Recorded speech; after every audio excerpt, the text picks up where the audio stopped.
Hello and welcome to this week's The Movie Madhouse. I'm Jason. I'm James. As you can see, we are Robless. He's a busy man, meetings and stuff. Comes with TV production, I guess. Yeah. I guess. Whatever. But you had this interesting idea for today's topic. Yes. Top 10 from the last 10. Yeah, and I have to give credit to a movie podcast that I used to listen to a lot more regularly, the Cinerealists. So we're stealing their content. Okay. Well, no, I kind of built on because they have this regular or semi-regular list they do, and they call it the top 10 last 10. They just take the literal last 10 movies they watched and they rank them. Okay. And I thought of doing, well, what about the top 10 from the last 10 years? And if you keep track of all your top 10 lists, even though our last couple years have been top fives, I still would do a top 10. Oh, I always do a top 10 anyways and just read the top 5. Yes. Yeah, and I used to do a top 20 even. But I found that I don't have all of them. I had the last 2 years, I had 25 and 24, and I had 22 and 20. I don't have 16, 17, 18, 19, or 21 and 23. So it was kind of weird.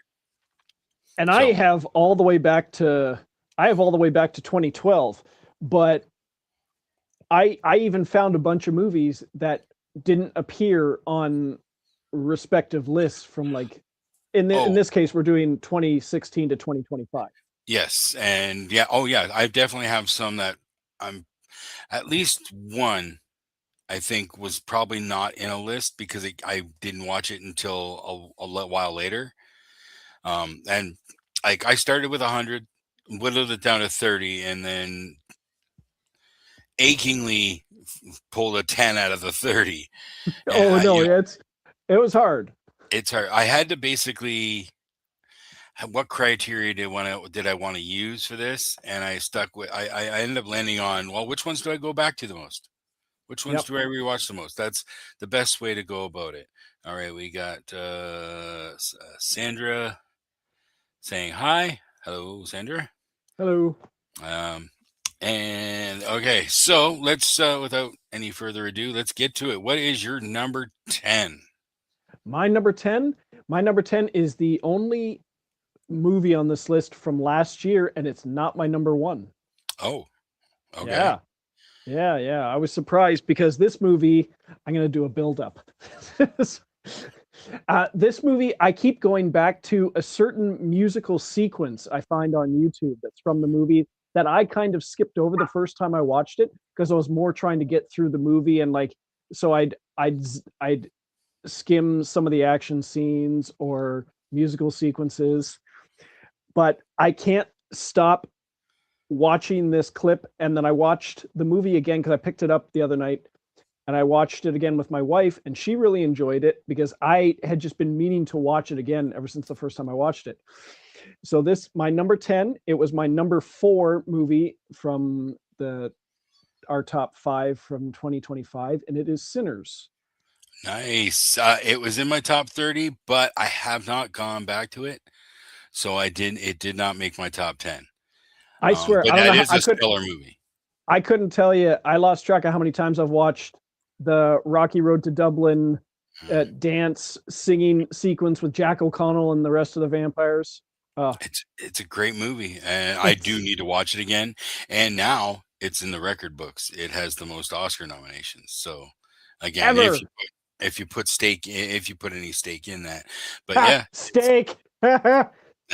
Unintentional. All right.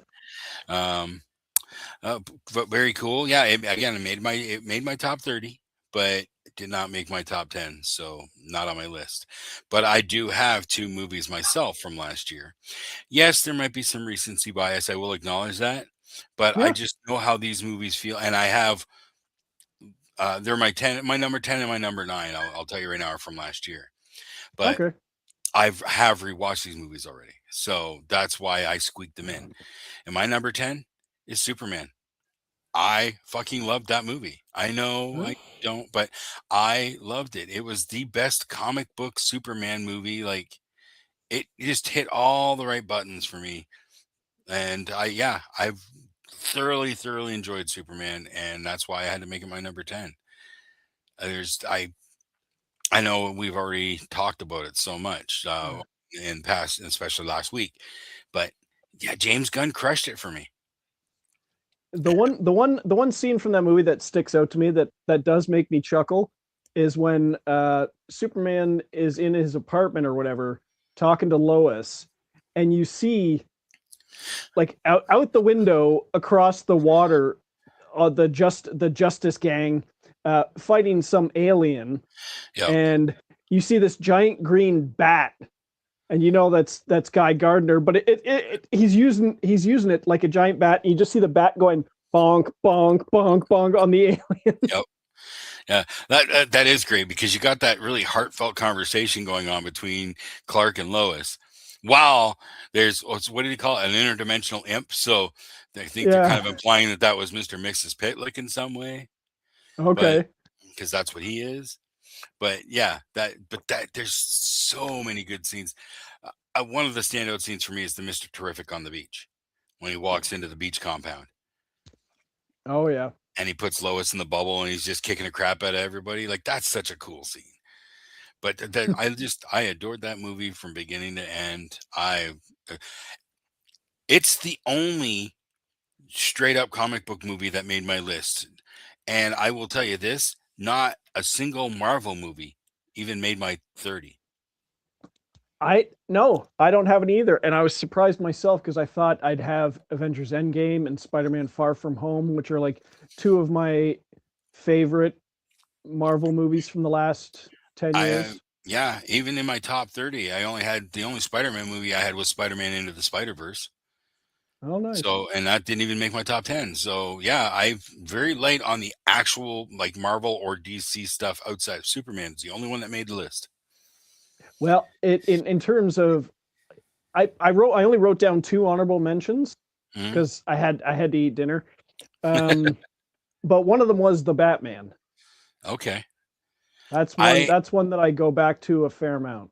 It was good, but it didn't really work for me entirely. Like, yeah, I'm not anxious for the sequel to that at all. So they didn't quite get me on that one. Yeah. By the way, my Superman was my number 4 from last year. So the Oh, you what? what's your number 9? Number 9. My number nine. My number nine is from 2016. It, for whatever reason, did not appear on my top 10 list from that year. It may have been a top 20 and I whittled it down. Anyway, it's a gorgeous movie. It was Tom Ford's second, his second directorial effort, follow up to A Single Man. It's the Jake Gyllenhaal, Amy Adams, I think Isla Fisher too. Nocturnal Animals. My kid talked about that one. I never did give it a look. Oh, and Alfonso's here. Hello, Alfonso. Alfonso, hey. Uh, it Welcome. it's a it's a gorgeous movie, and it's also hi guys. Hey Alfonso. It's a gorgeous movie, but it's also pretty brilliant because it all it deals with uh, going through the history of a relationship where Amy Adams was dating Jake Gyllenhaal in the past. She dumps him, also gets an abortion, and like and then they drift apart obviously, and then years later uh she considered him a failed writer back then, and he's written a manuscript for a book that he's going to put out publish and sends it to her, and the whole book is basically a giant chunk of the movie is her visualizing, and the funny thing about it is the woman who plays what would be her in the book is Isla Fisher, who always gets mixed up with Amy Adams with certain celebrity circles or whatever. Anyway, I kind of see that. I can keep them straight because of the things I've seen them in, but I can see the resemblance there. Sure.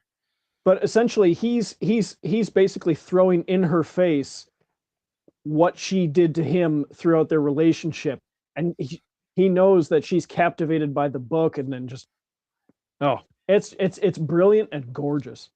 I know my kid was a big fan of it when it came out, but it's generally not one that I'm going to get drawn to, and he did not keep pushing it on me. So yeah, I've never given it a look.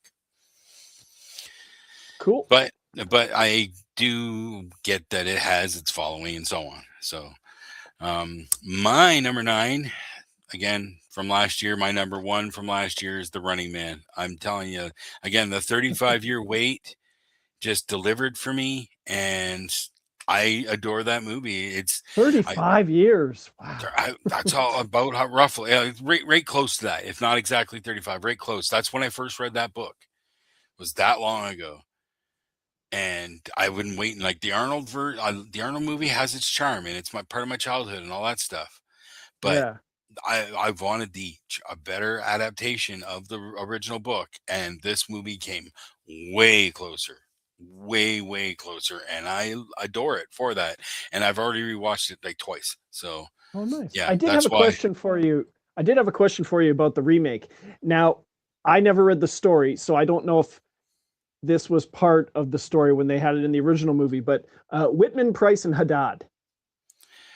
Yes. They were names in the original. They were past winners in the original that we Yeah. found out had been taken out, but they were supposed winners. Yeah. Hello, Rylan. Welcome to the Do they show. do they do they reference them in the remake? I don't think so. Not that I recall, but if it is, it's like a quick line of dialogue and it's gone. I don't think they do. I always thought it was like the coolest name for a band that never existed. Yeah, kind of. Sure. A little dark considering they were all fried by the. But it was just the way he always said, like Whitman, Price, and Haddad, and they'd show the three of them together on a beach, and Yep. And then still at in the the end, Running Man suits. but then at the end, They when find their the truth comes skeletons. out, Yeah, you find they're burnt out husks because yeah. the flamethrower guy got them. Um, Mm-hmm. but yeah, I'm telling you, man, that and Long Walk both met my expectations for what I wanted for those, and both of them I'd been waiting 35 years for. So Yeah, no, The Long Walk did not make my list, this top 10, because I haven't gone back to it because it is a depressing movie, a but little I bit. do adore it. I do still adore it. It's absolutely a great adaptation as well. But The Running Nice. Man, from my number 1 from last year, is my number 9.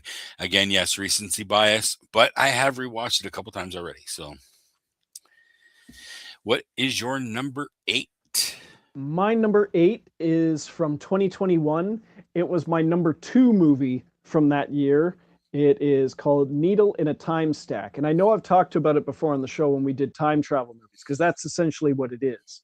Okay. But Well, it centers around a couple who get separated because a previous boyfriend of the main woman, Cynthia Erivo from of Wicked fame, oh, yeah. and her ex-boyfriend from years ago, played by Orlando Bloom, is like he inherited his father's company, so he's super rich. And if you're super rich, you can afford to go on a time jaunt, where you can go back in time to visit sometime in the past. You're not supposed to do anything, and then you get to come back. But a lot of people don't listen to that, and every once in a while, you'll see this like wave coming across, and it'll wash over you. It's sort of like this clear wave, and all of a sudden, things will have changed because somebody has changed something in the past. Mm-hmm. So he is sort of a jealous boyfriend, and he knows that Orlando Bloom has always regretted breaking up with his wife. So he goes to confront him, and in confronting him, he kind of causes him to realize his regret, goes back in time, makes it so they never broke up, and all of a sudden he's married to someone else, so he has to find a way back to his original wife, who no longer remembers him and has been with Orlando Bloom for 9 years because of the change in the past. Hmm. It's it's a fascinating take on the time travel aspect. Yeah, it's ringing a little bit of a bell because I know you've talked about it before, but yeah, no, I've never seen it anywhere. So it's not even, I've No, never heard of it outside of you. So, it was just one of those that I was cruising the movies that were on sale in the Google Play Store, and I'm like, oh, this sounds interesting. Watch the trailer. This looks interesting. I watch it, and it's like, oh my god, this movie's awesome. But I wouldn't have found it otherwise. okay. Huh, interesting. Well, my number eight is from 2018, and no, I don't have my list, so I don't know if it made that list, but it probably would have. It's a polarizing film for fans of this franchise, The Predator. Nice. That I was. I love this movie. It is so much fun. Oh yeah, Yeah, you get a little bit more into the Predator thing because you get the big one, chasing after the little one and all that. But Boyd Holbrook in the lead role was fucking badass and funny. And I cannot think of. Well, it has a great cast when he meets all the loonies, right? yeah. The guy So from. Oh yeah, the Loonies. Yeah. you got Tom Jane. Thomas Tom Jane, Jane and Thomas Jane, and Keegan Michael Key. Them, just the two of them together was phenomenal. Like especially how they go out in the end. There's, yeah. it's not. It's the only term I can use for it is that was a pretty beautiful and romantic way to go out. Even though it's not a romance like that. It's still there were It's a bromance. a bromance thing, and yeah, that was pretty awesome. And I that's just one of the many things Yeah, that. I had to look up his name, Trevante Rhodes, the guy from Moonlight, who was one of the other guys in the Predator, where when he goes out, he like gives the finger to the Predator and like Yeah. Oh, yeah. Yeah. He was the kind of the leader, kind of thing. He's the one who yeah, he shot his commanding officer. commanding officer. He found out it was himself. You know. Yeah. Yeah. And Alfie Allen Hmm. he was the one who the sniper and could pilot. I liked how Jake Busey was in there playing the son of the Gary Busey character. Yeah, that was a nice callback. Yep. Yeah, Yeah. What that is was a hard one to cut.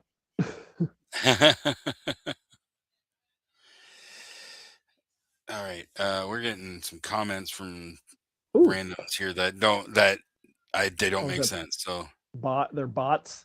I don't know. They're telling us to yap yap yap and shush and no, go away. Um, Greg's here. Hi, Greg. Best movie last 10 years. I'm hoping Bumblebee makes the list. Sadly, it did not. What year was Bumblebee? I don't know. It wasn't in my top 30. It was fun, but not Yeah, not the greatest. no, it was fun, but it's not one of my favorite Transformers movies.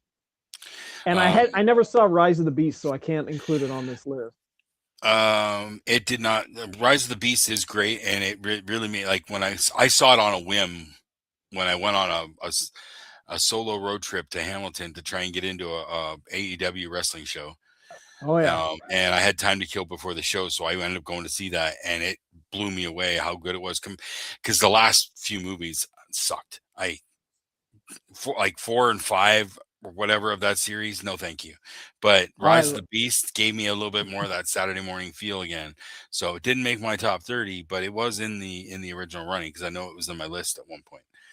Um, but the Predator, though, I it is. I just, again, so much fun. And what's her name? um The lead actress in that.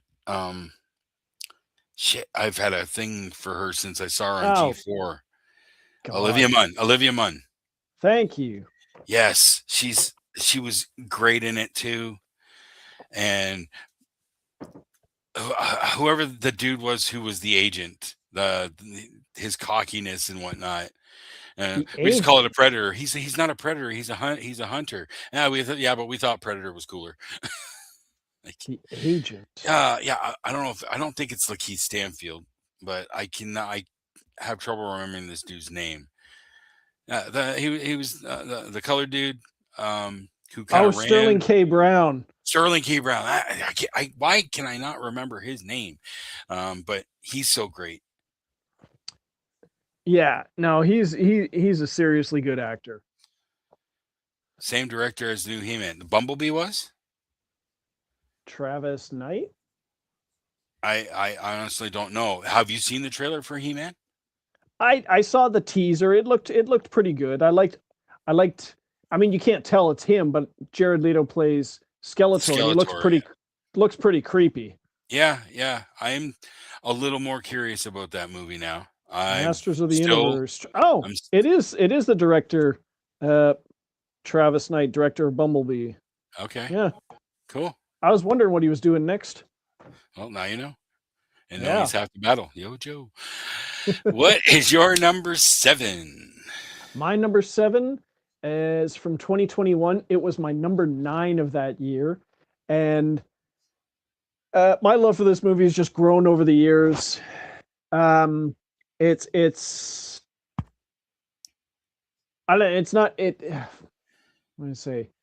It's Guillermo del Toro. It's not his most recent. It's one of his last few, I believe. Shape of Water. Uh, no, honestly, it beat out Shape of Water to go on this list. Oh, It's Nightmare Alley.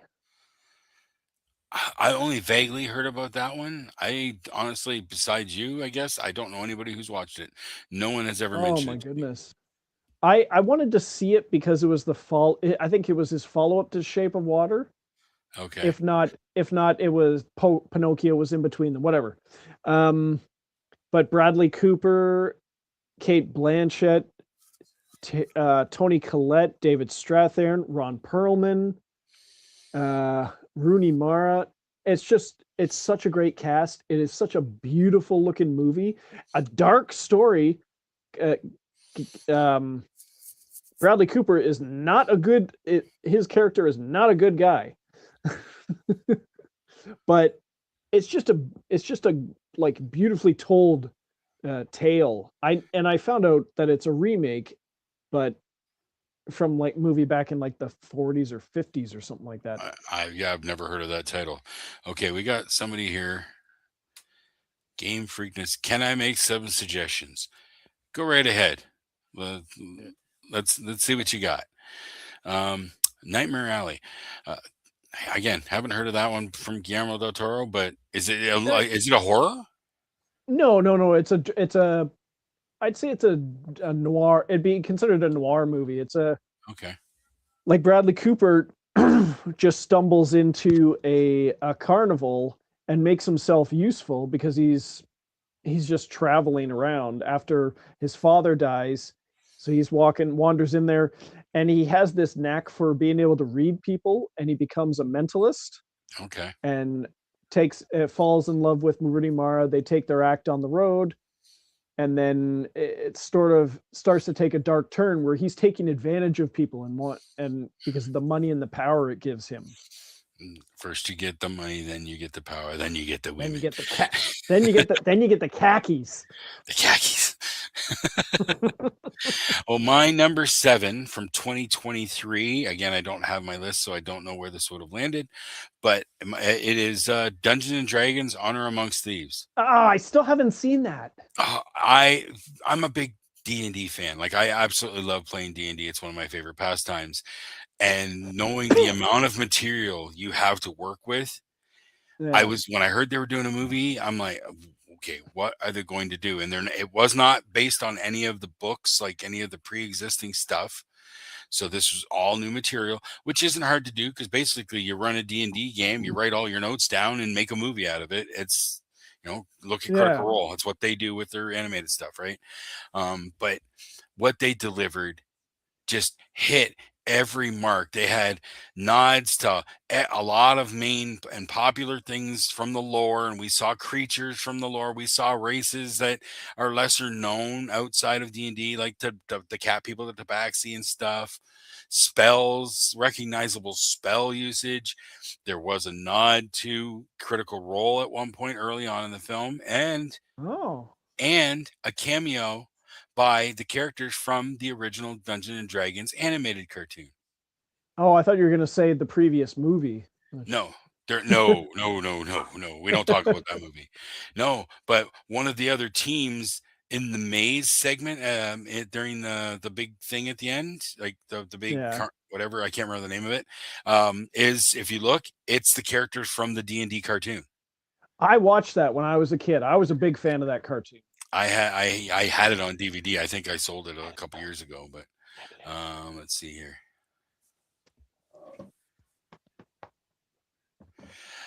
You know what? So here's the suggestion from Game Freakness. If you have a list you're talking about, put it on the screen and have your webcam underneath.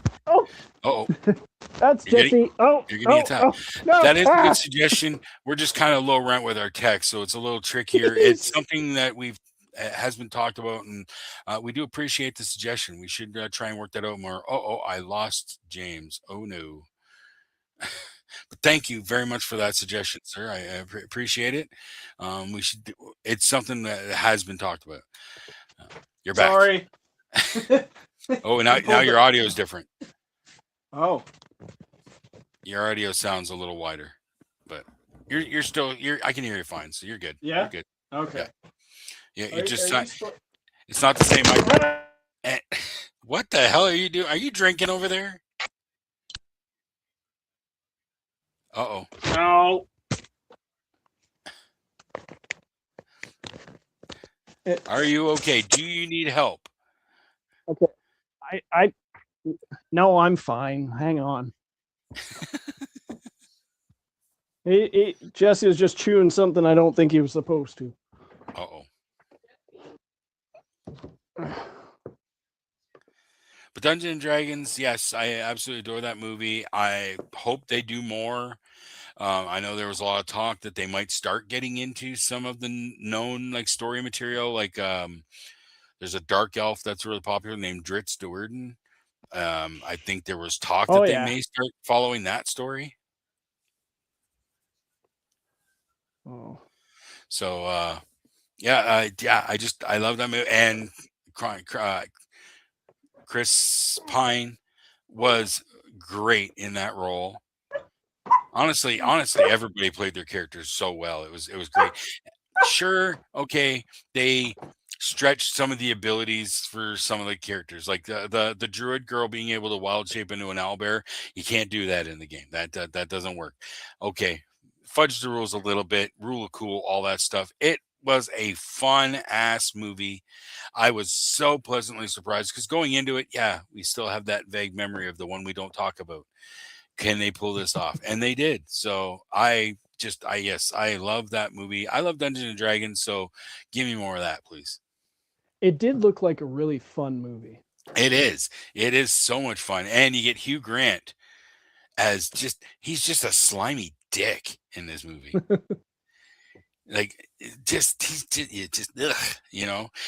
Which is funny. He'll come up later. What is your number 6? My number six was from 2024. It was my number 3 movie of that year. It's probably the best movie I've seen with my wife at the theater. I don't go to the movies a whole lot. I was telling Greg that I think last year was the most movies I've seen in the theater in quite a while, thanks to the podcast. But I've seen a few at the theater with my wife. Scream 6 was not great. Avatar Way of Water was not great. Civil War is outstanding. You're talking that movie that came out like a year ago. With Jesse Plemons. Yeah, where I have not watched it yet. Alternate reality of a civil war in the States, where the Western forces, which is like California, Texas. We're Americans, but what kind of Americans? I've seen that. I've seen that clip. It's a very creepy scene, yeah. So is But that your number? Is that your number six? that is my number 6, Civil War. The It's second latest movie from no, I think the second latest movie from Alex Garland. okay. Yeah, it's been kind of on my radar, but I just haven't gotten around to it yet. But it is on my radar, so I probably will get to it eventually. Yeah. My number six is from 2022, and it was in my top 10. It was my number five of that year. It is a Christmas movie, and there's no arguing if it's a Christmas movie. It's not like some other movies that shall not be mentioned. It is Spirited Oh, I still haven't seen that. with Ryan Reynolds, Will Ferrell. It's a musical. It's by the duo Pacek and Paul do the music. They've got some other known titles. One of them may be coming up later. It's a completely different take on the traditional Christmas Carol Scrooge story. It Okay. totally it totally takes it and just flips it in a way that you don't expect going into it. And like when you start watching it and okay, it's just that, but then boom, like it shifts instantly. It is a lot of fun. Yes, some of the singing isn't the greatest, but to me that's part of the charm.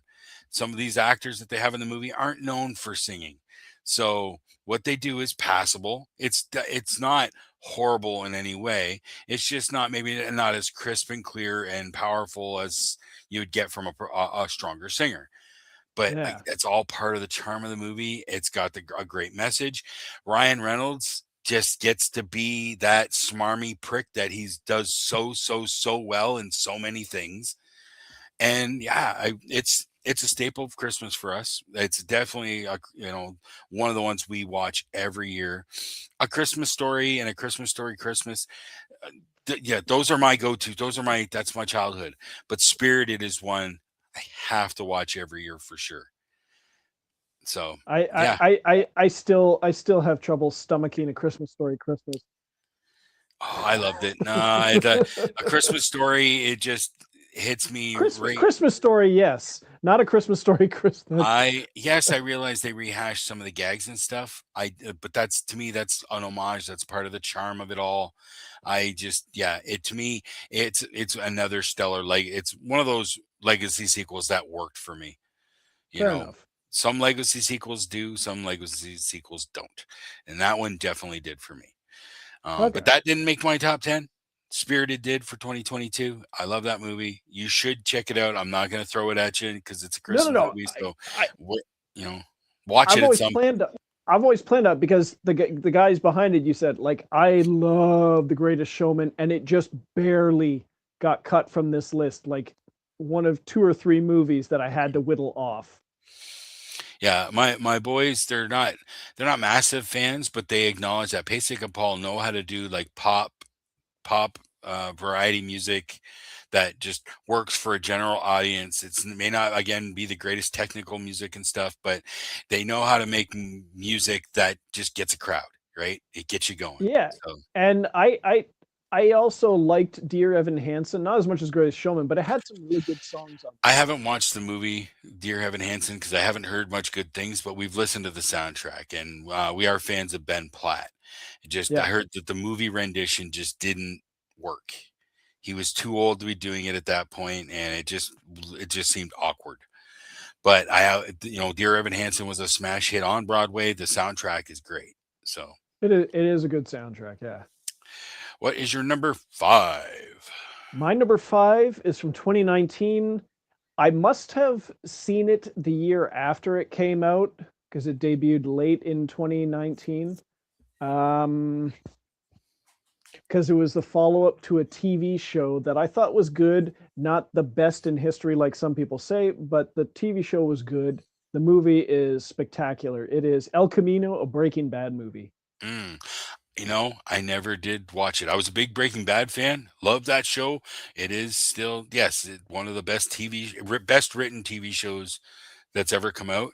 It's in that list, but I never actually checked out the movie. I I love the movie so much more than I liked the TV show. I liked the TV show; it was good. it's not one of my all-time favorites, but this movie is. Mm. It maybe I should check it out at some point. I don't know. It's not really on my radar. Like I know it exists, but I think it was just I enjoyed Breaking Bad and how the show ended. That I don't need to go back there in the risk of it might tarnish it. You know? I don't think it does because it gives you a wrap up to Jesse Pinkman's story. Not Yeah. really anybody else's, but I just feel like it got such a mixed reaction when it came out. Like, I don't remember hearing about a mixed reaction, but it was one of those movies where I watched it. I watched all the special features. I listened to all the commentaries, and I had to keep absorbing it. mm. Yeah, maybe at some point I'll try and maybe actually get pull the trigger on it, but I don't know. Um, my number five, because Kevin Smith had to appear somewhere on this list, is my number three from 2024, the 4:30 movie.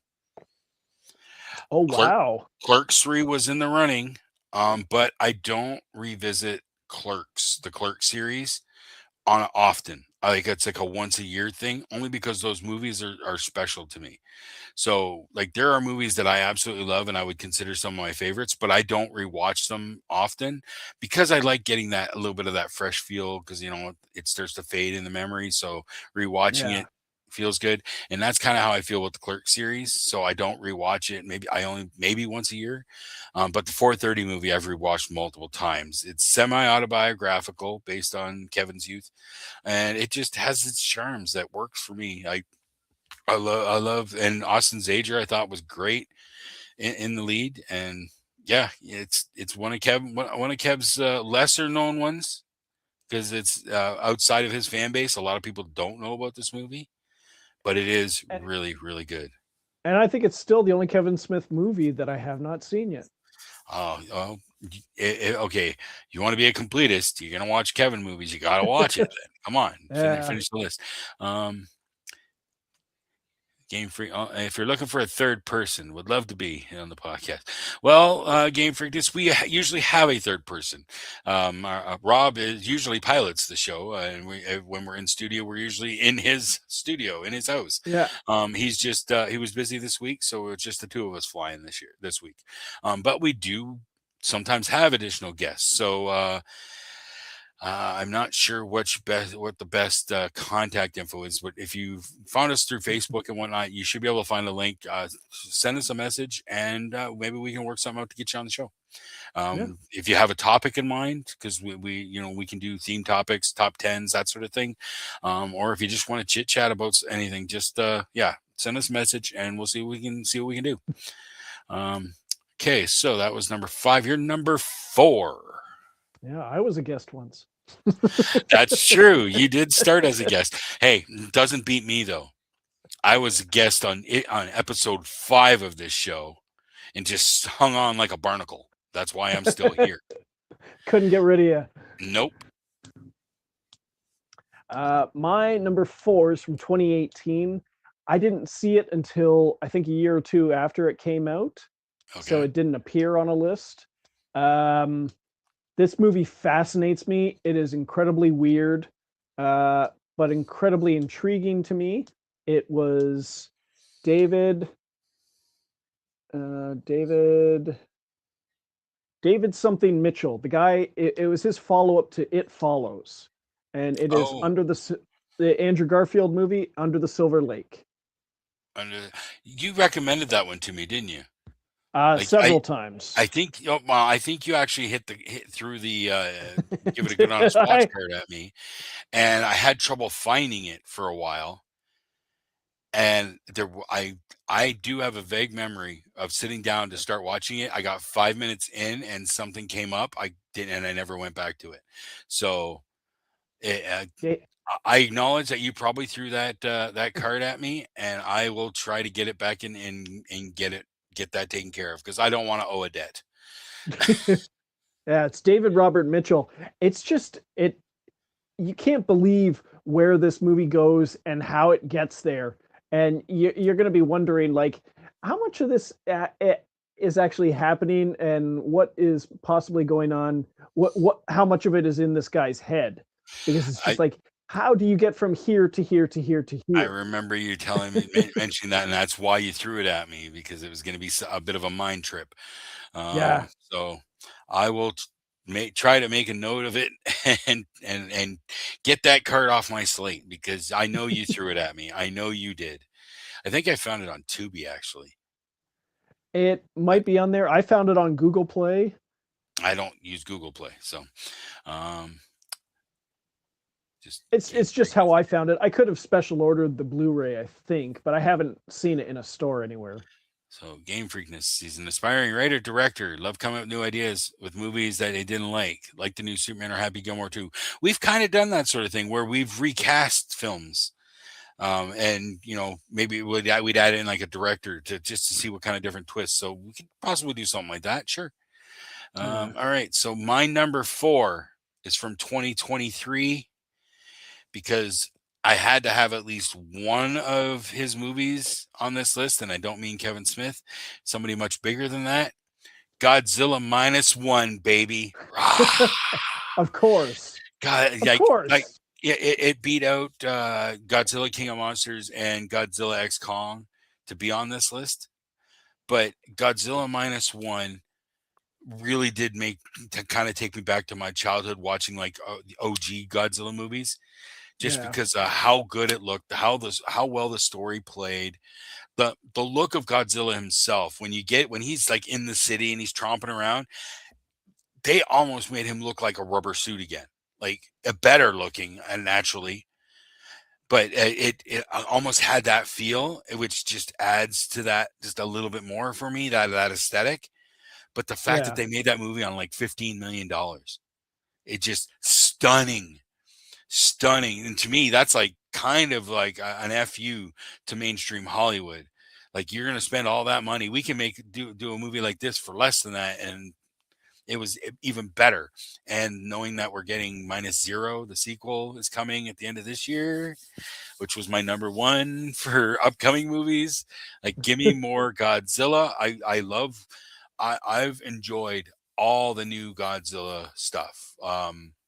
This Shin Godzilla, even though I missed it when it first came out, saw it on the what do they call it when the re-release? The Yeah. re-release last year, which it did better numbers in the re-release than it did in its original release. It's a little darker take with him constantly evolving, but it's still a really great Godzilla movie. But I love the popcorn fun of the MonsterVerse, the Godzilla X Kong universe, and the Monarch A Legacy of Monsters TV show, and those movies that I just childhood again. The nostalgia works for me, and all these Godzilla movies have been delivering for me. But Godzilla -1 is probably the best Godzilla movie in my opinion. Yeah, and there are some directors out there in recent history that seem to be able to do really special, large-looking things with a relatively modest budget. The Godzilla -1, but Gareth Edwards is another one who, regrettably, did my probably one of my least favorite Godzilla movies.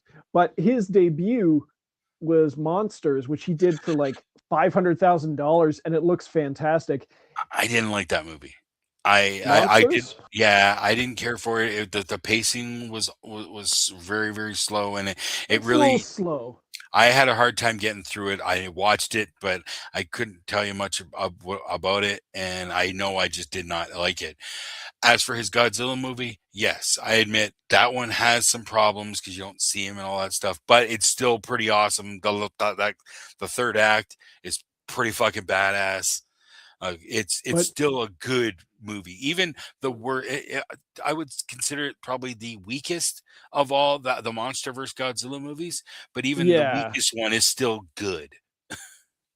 Yeah, and not his most recent movie, because I think most recently he did what's the he did Jurassic World Rebirth, but Okay. the movie he did right before that that I was telling you and Rob about, he did a movie called The Creator, which deals with AI and stuff.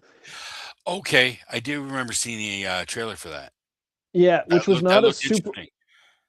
and it's the movie is stunning, and it's not a super high budget either. So he's another one who can pull that off. I was curious about that one. I remember seeing the trailer. And it somehow blew by me when it came out. So, Yeah, it's um, very well done and stunning to look at. all right. You're number three. My number three is from 2020, came out during the pandemic, got kind of dumped into theaters, has since become a cult hit. Does not have a physical release yet, but maybe one day. It was my number two of that year. It is The Empty Man. I don't know that one at all. That title's not ringing any bells. I've mentioned it on the podcast before, but it's essentially a guy who's doing a favor for a friend. He's looking for his friend's daughter who has gone missing, and he kind of had a thing with the girl's mom years back. He has his own tragic past. His wife and child died in a car accident, and he's a private investigator now. And it sort of goes in weird directions where he's finding more and more about where the missing girl went and what she was involved with, this cult surrounding the quote unquote empty man. You have to get past. I mean, it has like a 20-25 minute prologue that happens at the beginning of the movie, and then it jumps forward to present day. So if you can get past that, um, yeah, it's a good mystery thriller. It's close to 2.5 hours, but I find it really intriguing, and it's got a really good score soundtrack that goes throughout the whole movie. And it stars James Badge Dale, which he's one of those guys you'd recognize. I recognize the name. I don't think I can put a face. Yeah, he was in Michael Bay's 13 Hours, The Secret Soldiers of Benghazi, most notably probably from he was Chase in season 2 or 3 of 24. But he has done a lot of stuff. He's just you would look at his picture and say, "Oh, it's that guy." Somebody, Robert Daniels, is asking, who's the composer? Do you know who the composer of the score was?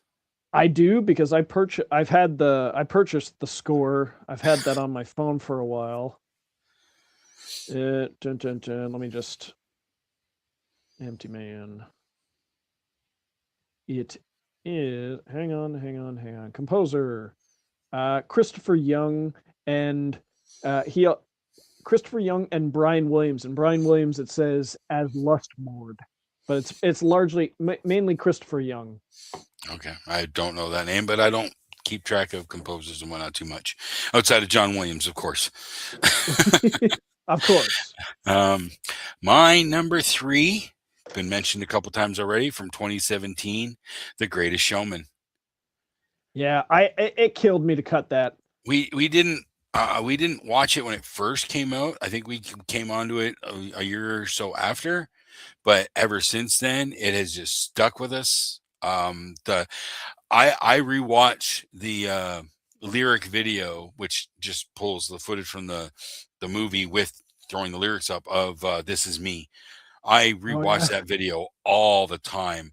Like, honestly, I I would love to be in the ensemble cast to do a stage version of that, just to do that song, because the Yeah. energy that you'd bring to it, like but it's got so many good songs. Like, it's Yeah. such a fun movie.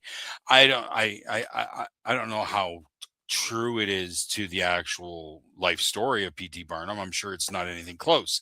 That doesn't matter. The story that they tell, the cast is great. Probably one of the first roles I actually saw with Zendaya. Like, Yeah. to me, that was before Zendaya blew up. So I didn't know who Yeah. she was, but she was great in it, and her and Zac Efron were great together. I was in love with this movie before I ever saw it because we were kept wondering why it wasn't coming to Chatham. Why is it not coming to Chatham? And it never actually did as a theatrical run, even though it kept growing and growing and growing. We only had it as like a family favorite, but I bought the soundtrack. I couldn't tell you how many times I watched the YouTube video of the behind the scenes where Hugh Jackman, the presentation where they got the movie greenlit, which Yes, there, yes. there's my favorite song in the soundtrack is From Now On, but there's also one of the behind the scenes songs for This Is Me, which was the song that got the movie greenlit. But that whole presentation helped. I've I seen did that video. manage to I did get to see this movie in a theater. I was visiting St. Thomas and I went and saw it with my buddy Bevan and his wife, and we saw it at Western Film, which was technically part of its theatrical run. So I got to see it in the theater. I got to see the message from Hugh Grant saying thank you for watching this in the theater and stuff. Yeah, I love that movie. Yeah, yeah, it's one we go back to. Robert Daniels agrees. Good choice. Dismissed it when it first came out, saw it on streaming, and fell in love with it, as a lot of people did. As I understand it, it really kind of grew as a cult classic Yeah. more than anything than its initial run. One thing I'm not a fan of is the remake soundtrack they did where they had reimagined all the songs with other artists. I And can't listen to it. It's awful to me. the only one I like from it, I believe, was Pink's rendition of oh shit, I can't remember the song now. But Pink had a I can't, song on there, and her version of it's good. The movie version is still better, but that was the only song off that version of the soundtrack that kind of worked for me. And I Robert Daniels tried agreed because to there was Hugh Jackman behind the scenes was pretty awesome. Yes, it was. I know yeah. I saw that. Oh yeah. Okay, so Greatest Showman, my number three. What is your number two? My number two from 2021. I had a few from 2021 on here. I From noticed. 2021, it was my number three of that year. It is The Little Things. It was a crime drama thriller with cops looking for a serial killer. It was Rami Malek, Denzel Washington as the burnout cop brought back into the investigation that he was originally part of like a decade ago, and Rami Malek is the young hotshot up and coming detective. Hmm. It was Jared Leto as a creepy, slimy. Could he be the killer? Maybe, maybe not. It's vaguely ringing a bell. I don't think I've watched it, but I think It also I don't know came if my out kid during the talked about it. pandemic. It also came out during the pandemic. So, like, uh, we were in our limited, very, very, very limited amount of seating. So, this movie would sell out if you sold 4 or 5 tickets. It was Okay. considered sold out. All right. Yeah, it's vaguely ringing a bell. I know I've never seen it, but it's interesting cast and a good thriller. It can always be good at sometimes. Oh, for a second, I thought I Sorry. lost you again. Oh, sorry. This is not a strong tripod. Well, my number two, which happened to be my number two from 2020, because I'm a sucker for a good Guy Ritchie movie, The Gentleman. That's the one I was thinking of when you Uh, said Hugh he, Grant being a slime ball. yes, this is the other movie that was I was thinking of. Yes, I Guy Ritchie's crime comedy stuff is just I adore all his movies, but The Gentleman I keep going back to, and the cast is so great. And you got McConaughey, you got Charlie Hunnam, you got Hugh Grant, like I said, um, Russell or not Russell Crowe,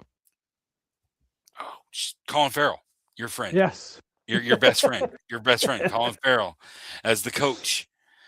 Um, those crazy freaking parkour MMA guys, and they bust into the weed shop, and like it's ridiculous. But watching the mystery play out, and then the big reveal at the end that they were on to Hugh Grant the whole time and everything. Like, oh god damn, it's such a fun movie.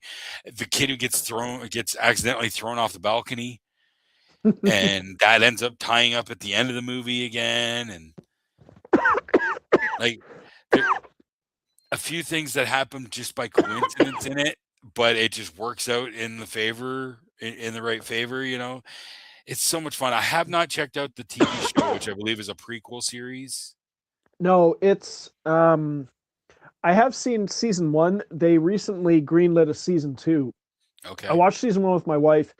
It takes place in the same universe, but it doesn't have any of the same characters. Okay, so it's not a prequel then. It's its own It's not a story in prequel, that world. sequel. It'd be like Okay. a side quel. It just takes place at the Okay. in a different area. It is an equally good show, but it's way more serious than the movie is. Oh, yeah, I don't. I should check it out because, but if it doesn't have the fun factor, you're gonna kind of lose me because that's what the big part of it was, the fun stuff with it. Yeah, the one scene I And watch over and over again is Matthew McConaughey talking to Jeremy Strong, where he's in the freezer. And he's just saying like, "I'm not emotional about the money." What no, I and you watch it and you just see his smile and his eyes yeah, drop, and he's just but like, "What I am emotional is people putting their hands on my wife, my wife." yes, It's just and for so it's that I want a pound of flesh. I don't care what part of your flesh that you cut off, but if you were an ounce shy, then that you know, door does not open. that door does not open. And once again, Robert Daniels kind of agrees. Guy Ritchie is quite underrated. Yes, he is. There's only one of his movies. Because I still don't know if I've ever watched Revolver, but I feel like I would enjoy it, just from what I've heard. The only Guy Ritchie movie that I've heard about but will never watch is the one he did with Madonna. Oh, swept away. You don't need Swept to Away. watch it. It's I just Yeah, I refuse on that one. But Guy Ritchie crushes so much. Ministry of Ungentlemanly Warfare is in my top 30. Just didn't make my top 10. But goddamn, that's another fun one with a really great fun cast. yeah, I So, still have to see that one. oh, But you but should. yeah, Rev- Alan Richson just crushes in the most ridiculously fun way. And yeah, that's kind of a tongue Revolver's in on cheek my because he's pretty list. badass. Yeah, Revolver's on my list of my rotating list of upcoming movies to watch for our movie nights. Okay. Well, then I'll hold off. If it may come up on your watch at some point, I'll hold off on watching it then. Um, Yeah. so what is your number one movie from the last 10 years? Hmm. This one this one never gets old for me. I can watch it over and over again. It's just as awesome. The soundtrack is just as good. The actors, it's a biopic, and it's I always say it's one of the few biopics where the Hollywood actors playing the roles of the people they are based on, the real people in real life are better looking than the Hollywood actors portraying them. Okay. In my opinion, that Kurt Warner's that handsome of a man. Um, it's from 2021. It was my number 8 of that year, so it was not even the number one of that year. But it's my number one here. It is American Underdog. Okay. It's the story of I Kurt Warner joining the Rams. He's widely considered the greatest undrafted NFL player in history. I'm familiar with the story, but I never did check that one out. But Zachary I know it had a lot of buzz behind it, and I Zachary feel like I've heard Levi that of sentiment about people looking better or whatever. I feel like I've heard that sentiment before. Zachary Levi of Shazam fame is just phenomenal as Kurt Warner. Anna Paquin as his wife in the movie. Oh, it's so good. Cool. Well, my number one, and this is kind of a surprise, but again, if I had to look back at all these movies that I have in this list and all the one, what do I go back to the most? Well, heist movies go a long way with me. There's just certain heist movies that I just can rewatch over and over again. They'll make me smile every time. My number one from 2017, and I did not watch it when it first came out. I didn't discover this until COVID, was Logan Lucky. Oh yeah, Steven I thought it was Soderbergh, I believe it was Steven Soderbergh, with yeah. Channing Tatum, Adam Driver, Hilary Swank in a small Daniel role. Craig. Daniel Craig. This is probably my favorite Daniel Craig role. honestly. That's a wacky Daniel Outside Craig of role. Benoit Blanc, because Benoit Blanc, what he's done with Benoit Blanc in the Knives Out trilogy is pretty phenomenal. But you watch him in that, you watch him as James Bond, then watch him in this movie where he's playing Yeah. a fucking redneck explosives expert. Joe Bangs is his name. Yeah. Joe Bang.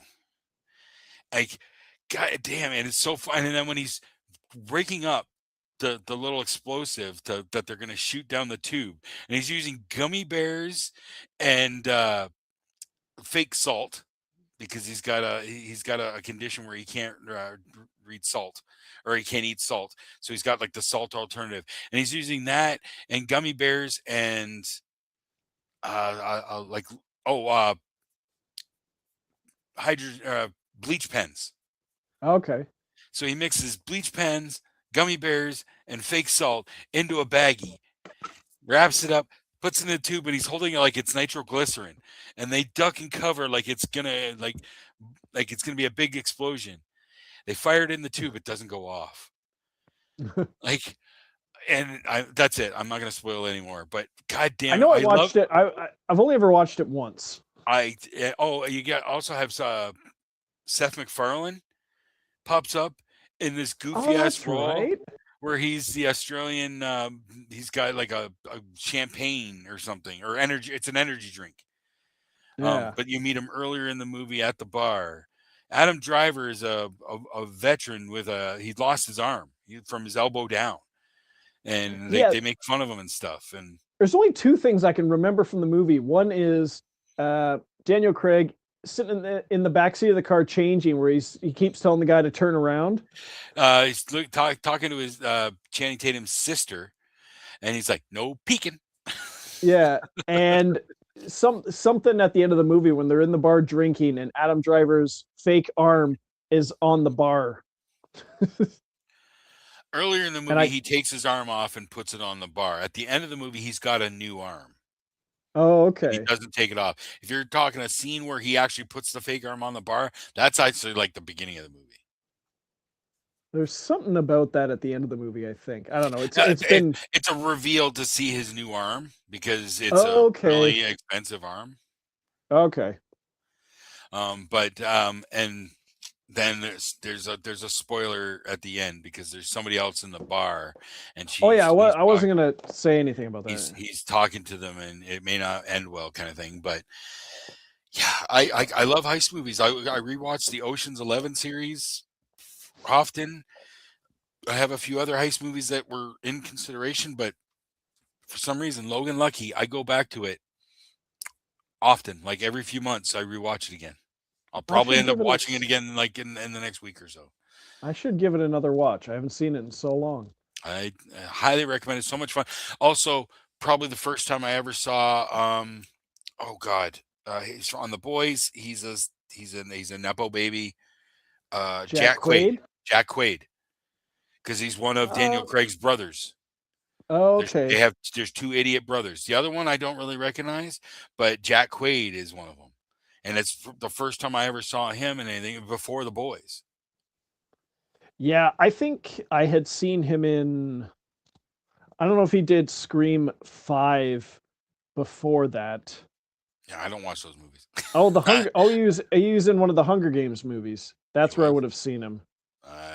I would have saw him then too, but I don't remember him. I don't hardly Yeah, remember those movies much at all.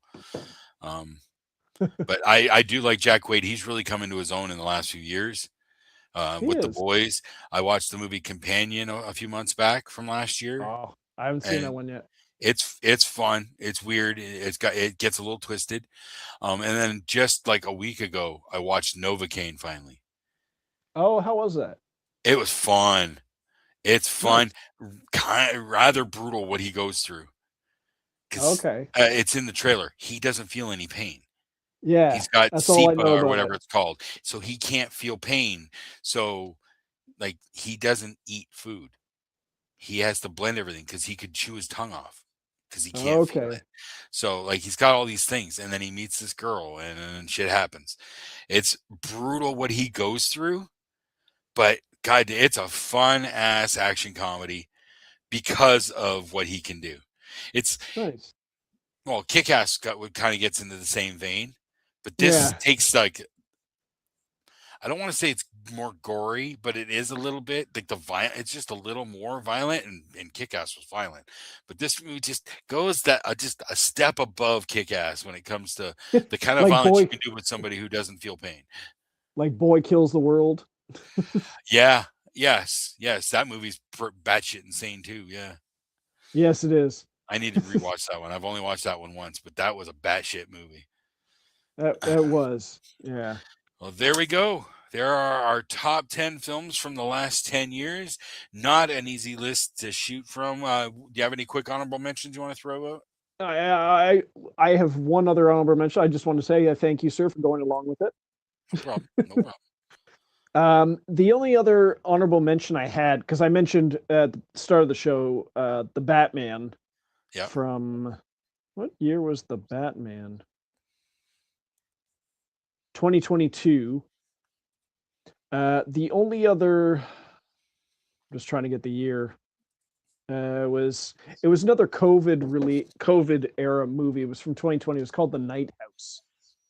I'm sure I've mentioned it on the podcast before. I can't remember what context it was. It was Rebecca Hall, and it's sort of it's after her husband um, committed suicide, as she starts finding out this weird stuff about him, where she finds a house in the woods near where they lived, where that she didn't know her husband had built for her, and it's sort of the reverse of their house, and it has some he was researching stuff, and it's really weird, and so I'll just go into it quickly. um she briefly had a brush with death. She had a near death experience, and what happened was when she died, she encountered nothing. Nothing happened, and the nothing uh, misses her and kind of wants her back. So it's her husband found out and was trying to get the nothing off her back. And this isn't the nothing from like Neverending Story nothing. This is just like the nothingness, sort of like death itself uh wants her back. You sure this And isn't a so sequel to Never Ending Story? Because it was the nothing that came for them. I know you were going to say that. But no, he was just basically trying to keep death off her back. And so he'd kidnap women and kill them and bury them under the floorboards of this house, try to fool death into thinking that she was dead. And then That sounds really, really weird, man. it is weird But because he it's had par let for the course for the kind of movies that you enjoy. So I'm not surprised. And I'm not saying that's a bad thing. Okay. We have differences of opinion, sure. But your choices, some of the movies we've watched at your place, they are a little weird, but they're always enjoyable. Okay. We haven't had any fails yet. So That's true, and you've still got one of my probably two of my favorite. You have two of my favorites from since we started doing this: Barbarians and the Strange Palo Darling. Alto. Oh, What is Palm that? Springs. Palm Palm Springs. Springs. Strange Darling was good. Palm Springs was just an awesome take on Groundhog Day, Yep.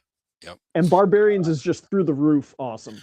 Yes, it was. And Weapons was even better. So I still I'm have to glad see that. I pulled the trigger because I wanted to include it in my top 10 for the year. So let's Yeah. see here. So Robert Daniels, sorry I came in late, guys. Would love to hear the rest of your list. Well, once we're finished doing the live, the recording should be up. And so if you want to, you can revisit the show and you'll get the full list there. If Apologies in I, advance for technical difficulties where my camera fell. yeah, well, blame the dog. We'll blame the dog.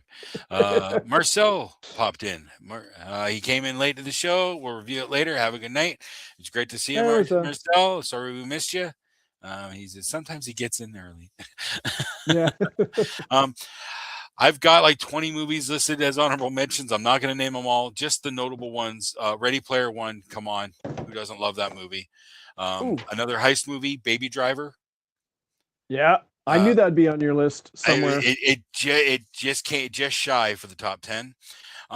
And one that I know I've talked about on the show, I've got like a lot of big name ones here. I'm not gonna bother, but the one, it's almost a guilty pleasure because I made my boys watch it and they kind of got mad at me about it. But it's from 2018 called Bodied. It's the battle rap movie that was produced by Eminem. It was made for YouTube Red, their premium Okay. service. It was like the first movie for that. Yeah. It's offensive, but that's kind of the point of it. That's what battle raps are.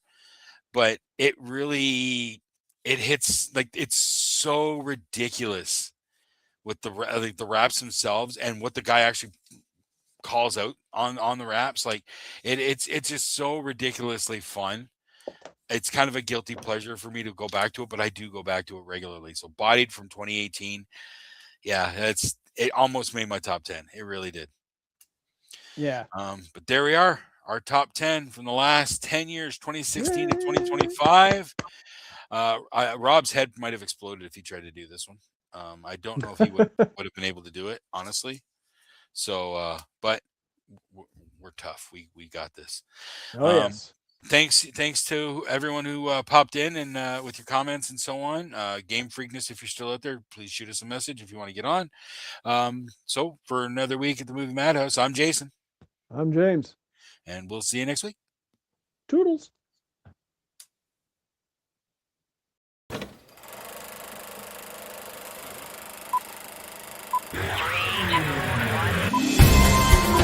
I say shut up! It's a madhouse!